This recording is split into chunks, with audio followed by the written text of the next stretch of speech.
आप जब उत्तर प्रदेश का नाम सुनते हैं तो शायद आपके दिमाग में बहुत सारे स्टेरियोटाइप्स आते होंगे। खराब इंफ्रास्ट्रक्चर, खराब हेल्थ सिस्टम, हाई अनएम्प्लॉयमेंट, ऐसे लोग जो बहुत पढ़े लिखे ना हो, लॉ एंड ऑर्डर की सिचुएशन बहुत खराब, कम्युनल टेंशंस और ना कोई बिजनेस ना कोई इंडस्ट्री। इसे यूपी के सरकारी अस्पतालों की बदहाली कहेंगे या मानवता की?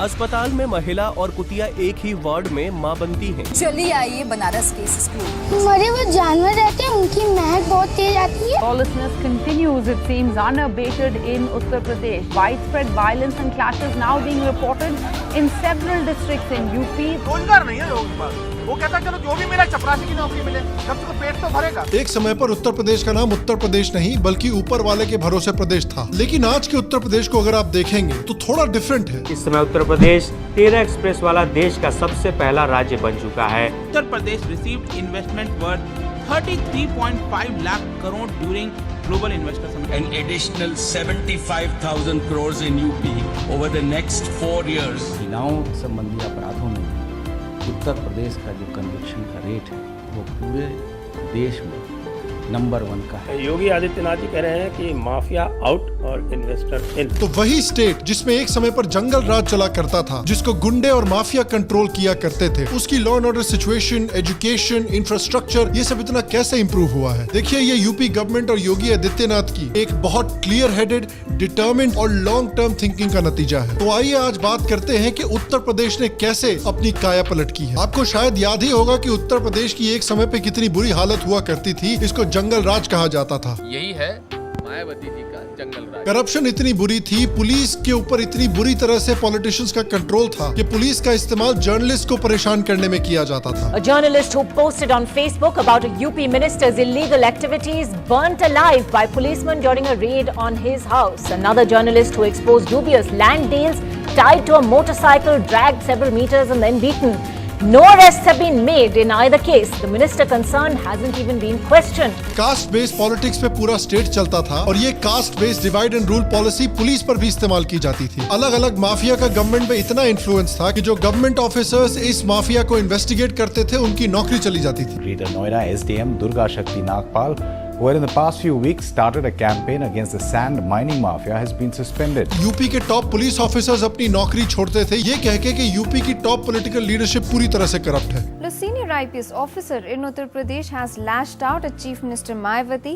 He has accused her of being corrupt and fears that he will be targeted for speaking out against the government. लेकिन आज का यूपी उस तरह के जंगल राज से काफी डिफरेंट दिखता है। तो इस काया पलट के एक एक पहलू को ठीक से देखते हैं। पहला पहलू है इंफ्रास्ट्रक्चर। आपको तो पता ही है कि यूपी बिहार जैसे स्टेट्स की एक इमेज थी कि भाई इनमें इंफ्रास्ट्रक्चर नाम की कोई चीज ही नहीं है। इन स्टेट्स की सड़कों पे गाड़ी चलाना मतलब चांद की सतह पे गाड़ी चलाना। लेकिन योगी आदित्यनाथ की गवर्नमेंट का पहला बड़ा फोकस रहा है इंफ्रास्ट्रक्चर डेवलपमेंट पे, खासकर हाईवेज और एक्सप्रेसवेज। एक समय पर जब इंफ्रास्ट्रक्चर की इतनी बुरी हालत थी, उससे आज ये हालत है कि उत्तर प्रदेश में पूरे देश में से सबसे ज्यादा एक्सप्रेसवेज है। ऑलमोस्ट 3000 किलोमीटर से भी ज्यादा के एक्सप्रेसवेज बने हुए हैं। और इन एक्सप्रेसवेज का फायदा ये है कि जो ट्रैवलिंग टाइम है विद इन द स्टेट वो ड्रास्टिकली रिड्यूस हो जाता है और लोगों के बिजनेसेस के महत्वपूर्ण पैसा और समय दोनों बचते हैं। दूसरा फोकस RRTS और एयरपोर्ट्स। तो गवर्नमेंट का फोकस ना सिर्फ लॉन्ग डिस्टेंस ट्रैवलिंग बल्कि इंटरसिटी ट्रैवलिंग में भी काफी फोकस है। गवर्नमेंट ने अनाउंस किया है कि यूपी के 12 शहरों में मेट्रो रेल डेवलप की जाएगी। उसके ऊपर से इन मेट्रो और RRTS प्रोजेक्ट्स में ऑलमोस्ट 3000 करोड़ रुपए इन्वेस्ट किए जाएंगे। RRTS होती है regional rail rapid transport system. ये समझो अगर मेट्रो और बुलेट ट्रेन की शादी हुई और उससे जो बच्चा निकला वो एक तरह से RRTS है, जो कि शहरों के बीच की ट्रैवलिंग का टाइम काफी रिड्यूस कर देता है। रेल के साथ साथ एयरपोर्ट्स को भी डेवलप किया जा रहा है। जो एयरपोर्ट्स एक समय पे सिर्फ 25 to 30 रूट्स के होते थे, वो अब ऑलमोस्ट 80 to 90 रूट्स के एयरपोर्ट्स बन गए हैं। छोटे से छोटे शहर भी एयरपोर्ट से कनेक्ट किए जा रहे हैं। अयोध्या में तो एक full scale international airport develop हो रहा है जिसका नाम है मर्यादा पुरुषोत्तम श्री राम इंटरनेशनल एयरपोर्ट। अगला फोकस है गवर्नमेंट का हिंदू रिलीजियस प्लेसेस को डेवलप करना और उसमें एक टूरिज्म इकोनॉमी डेवलप करना। स्टेट गवर्नमेंट ने दिसंबर 2020 में एक department of religious affairs develop की थी जिनका गोल है यूपी के अलग अलग रिलीजियस साइट्स को एक प्रॉपर टूरिज्म हब में डेवलप करना। फॉर एग्जाम्पल जो राम मंदिर कॉम्प्लेक्स डेवलप हो रहा है, जो काशी विश्वनाथ कॉरिडोर डेवलप हुआ है और उनके साथ साथ और भी साइट्स डेवलप की जा रही हैं जैसे कि मथुरा, नैमिषारण्य, चित्रकूट, विंध्याचल और गोरखपुर। गोल है कि इन रिलीजियस प्लेसेस को भी एक टूरिज्म हब में डेवलप किया जाए जिससे कि काफी सारा टूरिज्म का पैसा भी उत्तर प्रदेश में आए। आपको पता है काशी में टूरिज्म कितना बढ़ गया है?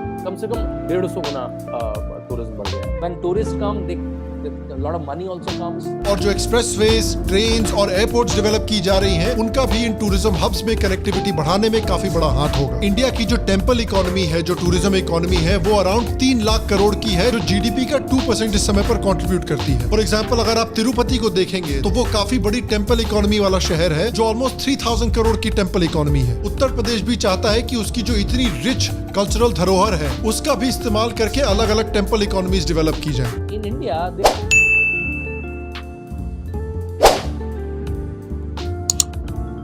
are 200 plus towns which are run on temple economy. Tirupati is a 3,000 crore rupees economy. Ganesh Visarjan just in Mumbai is a 500 crore rupees economy. Kamar Yatra, that's a 200 crore rupees economy. And the Kamars are made by Muslims of Saharanpur. So religious places are a huge economy in India. So now there's a huge economic empowerment of Ayodhya that will happen, and not only Ayodhya, Sharan, whole of eastern Uttar Pradesh. In fact, the parts of Bihar also. अगला बड़ा focus है law and order. Yogi ji के आने के पहले उत्तर प्रदेश को basically पहले mafia, गुंडे और बाहुबली वगैरह लोग कंट्रोल करते थे, जिनको अलग अलग पॉलिटिकल पार्टी से सपोर्ट मिला करता था। हालत एक समय पर इतनी बुरी थी कि अमेज़न और फ्लिपकार्ट जैसी कंपनी सिर्फ 2-3 डिस्ट्रिक्ट्स में डिलीवरी करते थे, क्योंकि उनको पता था और डिस्ट्रिक्ट्स में जाएंगे तो गुंडे लूट लेंगे। अब इन सब चीजों को टारगेट करके योगी आदित्यनाथ की गवर्नमेंट ने बंद करवाया है। या तो इन गुंडों को अरेस्ट किया गया है, और जो गुंडे पुलिस पर अटैक करते हैं उनका एनकाउंटर किया जाता है। पुलिस ऑफिसर्स ने एक्सप्लेन किया है कि एक समय पर गुंडों को पॉलिटिशियन से सपोर्ट मिला करता था, लेकिन आज पुलिस को पॉलिटिशियन से सपोर्ट मिल रहा है। पुलिस को फ्रीडम दी जा रही है, छूट दी जा रही है कि वो प्रॉपर्ली इन गुंडों पर, इन बाहुबली पर, इन माफिया पर एक्शन ले सकें। वहाँ पे रोड माफिया थे, वहाँ पे बालू माफिया थे, वहाँ पे चीटिंग माफिया थे, गाड़ी चोरी माफिया थे, वो सारे ऑर्गेनाइज क्राइम थे। उसको कैसे ऑर्गेनाइज क्राइम को यूपी में हर जिले में 50-50 नाम चिन्हित करके उन पे दबिश बनाई गई। तो ये जब हुआ तो एक माहौल बना कि हाँ, हम इस स्टेट पर वापस आ सकते हैं। इस लॉ एंड ऑर्डर पर एक्शन लेने का बेनिफिट ये हुआ है कि जो इतने कम्युनल क्लैशेस हुआ करते थे, दंगे हुआ करते थे यूपी में, वो भी कम हुए हैं। इनफैक्ट राइट केसेस जो है वो यूपी में पूरे देश के मुकाबले काफी ज्यादा तेजी से कम हुए हैं। औरतों के खिलाफ भी जो क्राइम्स होते हैं, उसमें भी पुलिस का एक्शन और जो कन्विक्शन हुआ है लोगों का इन क्राइम्स में, वो यूपी में सबसे ज्यादा हुआ है। जो चार्ज शीटिंग है औरतों के खिलाफ क्राइम्स में, वो 2017 में 71% से 2021 में ऑलमोस्ट 77% हुई है। और जो पेंडेंसी रेट है इन केसेस का, वो 2017 में 21% से सिर्फ 17% तक आ गया है। और ये लॉ एंड ऑर्डर की सिचुएशन जो इतनी इंप्रूव हुई है, ये एक बहुत बड़ा फैक्टर था कि क्यों योगी आदित्यनाथ को वापस लोगों ने दोबारा वोट किया है। लॉ एंड ऑर्डर जो गुंडा राज है वो क्या कम हुआ है कि और बढ़ गया है कि वैसे ही है जैसे का था? अरे भैया, कम हुआ है। महिलाओं के लिए बहुत ज्यादा सुरक्षित हो गया माहौल, और जो चीज की सुविधा नहीं थी वो सुविधा हमको मिल रही है, और आगे भी चल के हमको उम्मीद है कि उनसे सुविधा मिलेगी। सरकारों में सिर्फ गुंडागर्दी होती थी लाल टोपी वालों की, और योगी जी जब से आए हैं तब से बहुत बढ़िया है। क्राइम तो बहुत कम है सब, बस जो चल रहा है वो बेहतर है, उसको और बेहतर होना चाहिए। तो ये जो यूपी की एक काया पलट हो रही है, उसके पीछे योगी जी की एक क्लियर स्ट्रेटेजी थी। अगर आप हेल्थ सेक्टर में भी देखें तो नीति आयोग के मुताबिक उत्तर प्रदेश टॉप 3 स्टेट्स में था जिसने की हेल्थ इंडिकेटर्स में सबसे ज्यादा इंप्रूवमेंट की है। उसके ऊपर से मेडिकल और पब्लिक हेल्थ इंफ्रास्ट्रक्चर में भी यूपी देश की एवरेज से ज्यादा स्पेंड करता है। तो यूपी की जो काया पलट हो रही है, उसके पीछे योगी का बिल्कुल क्लियर विजन था कि इन्वेस्टमेंट बढ़ानी है, इंफ्रास्ट्रक्चर बेटर करना है और क्राइम को घटाना है। तो जो इन्वेस्टमेंट समिट्स एक समय पर गुजरात में, महाराष्ट्र में, कर्नाटका जैसे स्टेट्स में हुआ करते थे, वो आज उत्तर प्रदेश में भी हो रहे हैं, और उत्तर प्रदेश को भी बहुत बड़े बड़े इन्वेस्टमेंट्स मिल रहे हैं। ये जो यूपी की इमेज है, हमने विदेश में एज ए एनआरआई नहीं देखी। हमारे पास महाराष्ट्र आता था, तेलंगाना आता था, आंध्रा आता था, तमिलनाडु आता था, लेकिन यूपी किसी इस तरह से नहीं आया। तो देखिए, इस समय पर जो उत्तर प्रदेश की डेवलपमेंट हो रही है, ये एक बहुत ही अच्छी खबर है, और ये देश के लिए बहुत जरूरी है। क्योंकि आप अगर इंडिया की पॉपुलेशन डेंसिटी देखेंगे, तो आप अगर उत्तर प्रदेश, बिहार वाले एरिया को देखेंगे, तो देखेंगे कि ये स्टेट्स ना सिर्फ बड़े हैं, बल्कि इंडिया की पॉपुलेशन का बहुत बड़ा हिस्सा उत्तर प्रदेश में रहता है। यहाँ पर काफी यंग पॉपुलेशन है, बहुत हाई ह्यूमन कैपिटल है, लोग मेहनती हैं। प्रॉब्लम ये हो रही है कि इनके पास अपॉर्चुनिटीज नहीं है, तो इनको दूसरे स्टेट्स में जाना पड़ता है अपॉर्चुनिटीज ढूंढने के लिए, जहाँ पर अक्सर इनको डिस्क्रिमिनेशन का सामना करना पड़ता है, हिंसा का सामना करना पड़ता है।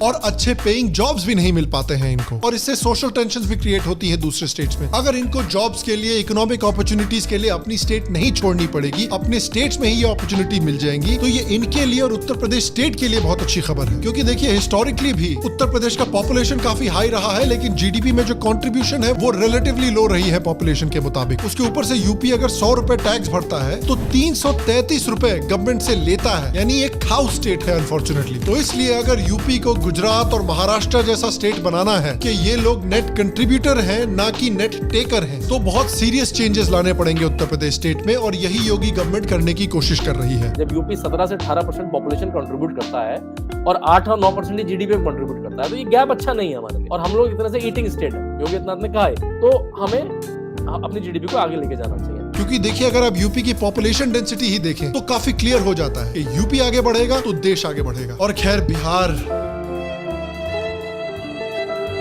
क्या ही बोले यार, बिहार की बढ़ोतरी कब होगी क्या पता। पहले बिहार का कम से कम एक दोस्त तो था उत्तर प्रदेश, अब तो उत्तर प्रदेश भी डेवलप कर रहा है, बिहार बेचारा अकेले ही रह गया। वन डे क्या पता। अभी भी देखिए यूपी में बहुत सारी चीजें हैं जो इंप्रूव की जा सकती हैं। For example police to civilian ratio काफी इंप्रूव किया जा सकता है। अभी भी इंफ्रास्ट्रक्चर इंप्रूव करनी है, हेल्थ इंफ्रास्ट्रक्चर खासकर ये सब चीजें इंप्रूव करनी है। लेकिन जिस ट्रेजेक्ट्री की तरफ उत्तर प्रदेश बढ़ रहा है वो ट्रेजेक्ट्री काफी अच्छी है, और ये देश के लिए एक बहुत अच्छी खबर है। और मैं आपसे पूछना चाहता हूँ कि क्या आप भी मानते हैं कि उत्तर प्रदेश का धीरे धीरे एक काया पलट हो रही है, और क्या आपका भी मानना है कि उत्तर प्रदेश की डेवलपमेंट इंडिया की डेवलपमेंट के लिए एक बहुत अच्छी खबर है? अगर आप अग्री करते हैं तो नीचे कमेंट सेक्शन में मुझे जरूर बताएं।